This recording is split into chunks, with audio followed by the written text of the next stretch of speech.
de transformar, nos dicen, es hacer cambiar de forma a algo o a alguien y transmutar algo a otra cosa.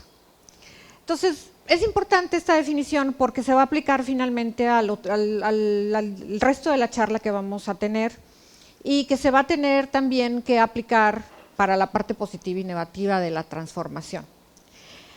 Yo creo que no puedo encontrar algo más representativo para la transformación que esta hermosa mariposa, que finalmente de ser un capullo se convierte en algo tan diferente y tan exquisito, y finalmente uno dice, bueno, pues sí, ese es el poder que tiene la naturaleza sobre todos los seres vivos en este planeta, ¿no? Como psicóloga y profesora que soy, he sido capaz de patentar y de constatar transformaciones tanto en alumnos como en pacientes.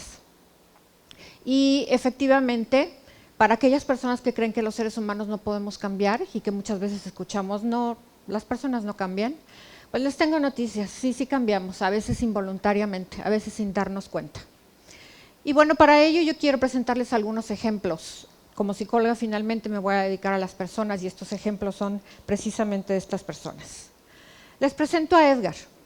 Edgar fue estudiante de esta institución, estudió licenciatura en comunicación.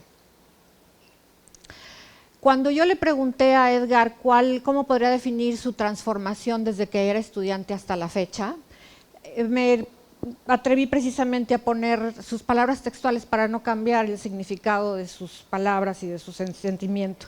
Él me dijo, es el descubrimiento del arte y la poesía en todas sus formas. Y verdaderamente me sorprendió que Edgar, que lo conocí como estudiante, con todas sus dudas e inquietudes, que todos los que hemos sido estudiantes aquí hemos tenido alguna vez, me pudiera hablar sobre estos términos tan exquisitos y elevados, sobre todo refiriéndose a la estética y al arte. Al parecer, Edgar en una sala de cine puede aprender mucho y puede transformarse mucho. Y él me decía precisamente en esta anécdota que cuando una vez salió de una sala de cine de ver una película de un cineasta muy renombrado, dijo, salí de ese momento de la sala y pude sentir por unos minutos que el mundo es un tiempo de gran belleza. Gran sorpresa para mí, muy grata sorpresa que Edgar esté en esta transformación con estas características.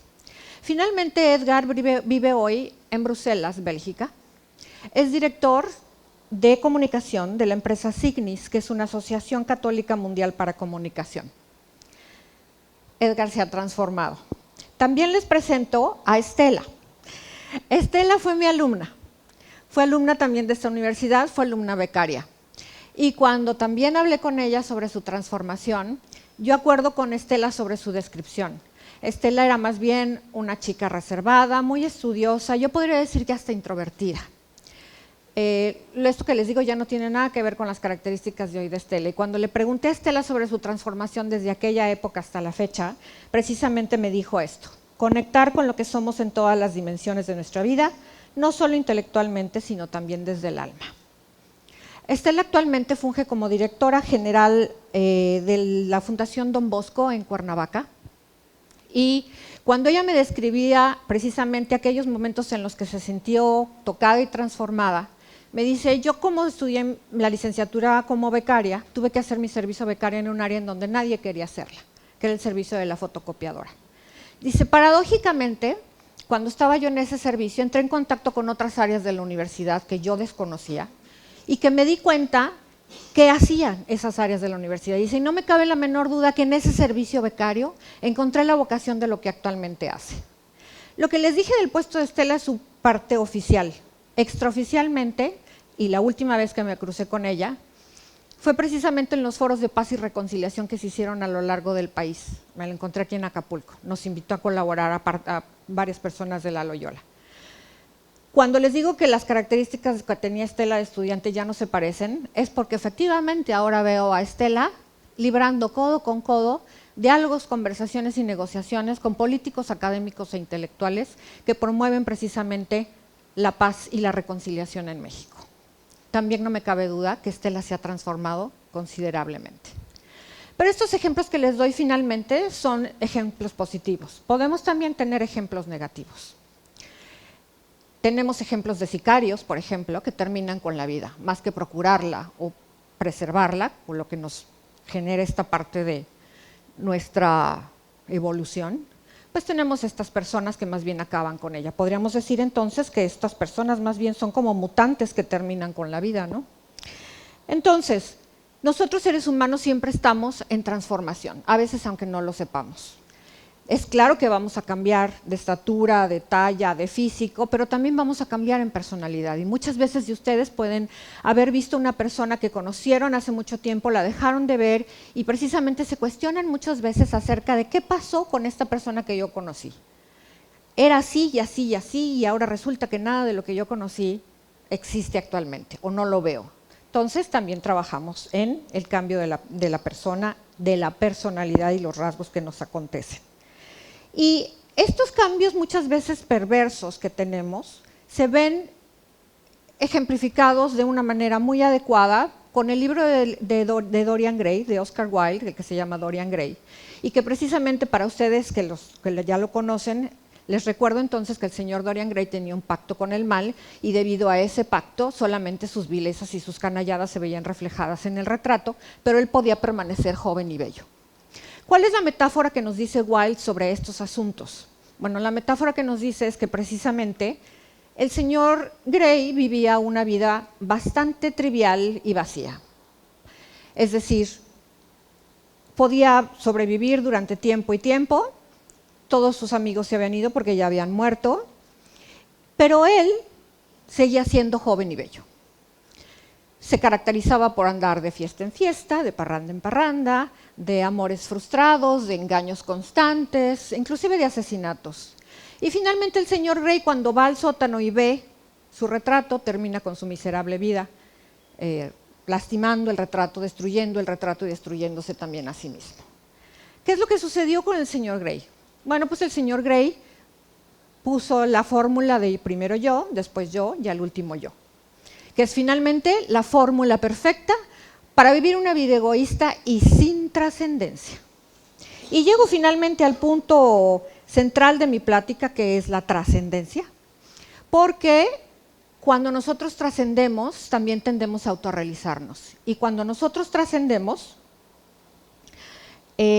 pasamos precisamente de ser la parte egoísta del señor Gray a la parte más bien colectiva que nos permite aprender al universo y poder preocuparnos por el resto de las personas y del resto de los problemas que en un momento dado podemos ser útiles o podemos trabajar sobre ellos. Moverse más allá de las preocupaciones individuales hacia temas o problemas más colectivos o universales. Es lo que les decía. Entonces dejamos de ser ese egocentrismo, dejamos de trabajar en ese narcisismo y podemos percibir al mundo precisamente como un colectivo en donde nos podemos insertar, en donde podemos trabajar y servir. Y eso también se representa en la autorrealización. Les voy a poner algunos ejemplos del programa del señor Anderson Cooper, que hay un proyecto que se llama Héroes, que probablemente algunos de ustedes lo han escuchado. Estos son gente que estuvieron postuladas para recibir ese premio en el 2018, precisamente por su trabajo social. Ella es María. María trabaja en un sistema de software para poder eficientar el desabasto de alimentos en albergues que recupera de los restaurantes o de los supermercados. Entonces, María trabaja en eso. Florence trabaja también en dar clases gratis a ciudadanos inmigrantes que están en Estados Unidos, tanto de inglés como de ciudadanía norteamericana. Y Florence para mí es muy especial porque, como ustedes ven, no es una adolescente o una joven como María, y sin embargo está trabajando para mejorar la colectividad. Y tenemos también a Ricardo, que en Latinoamérica genera albergues para niños y sus familias que están enfermos, y que les da precisamente habitación mientras van a dar las terapias al hospital y tienen que quedarse en la ciudad. Entonces, estas personas finalmente se las pongo como ejemplo de transformación y de trascendencia, de autorregulación. En las palabras probablemente del presidente John F. Kennedy, sería traducirlo a algo como no necesitas preguntar qué puede hacer tu país por ti, sino qué puedes hacer tú por tu país. Este sentido de colectividad y de ayuda que entonces ayuda a trascender a la persona. Lo que les quiero decir entonces es que para poder transformar primero tenemos que trascender. Y para trascender tenemos que trabajar con nosotros mismos. Es decir, el trabajo primero es íntimo y personal y después podemos salir hacia nuestra comunidad para poder transformar. Es claro que Edgar trasciende cada vez que ve una película y transforma cuando nos puede explicar la belleza y la poesía de una narración cinematográfica. Es claro que Estela trasciende cuando ayuda a sus semejantes a vivir en un mundo mejor y definitivamente impacta y transforma su contexto cuando intenta sanar a las víctimas de la violencia en este país. No se diga María, Florence y Ricardo, que con su dedicación y su esfuerzo pueden impactar el contexto. Yo los invito precisamente a que entonces hagamos ese viaje interno para poder salir renovados. Los invito finalmente a convertirnos en bellas mariposas y embellecer el mundo. Muchas gracias.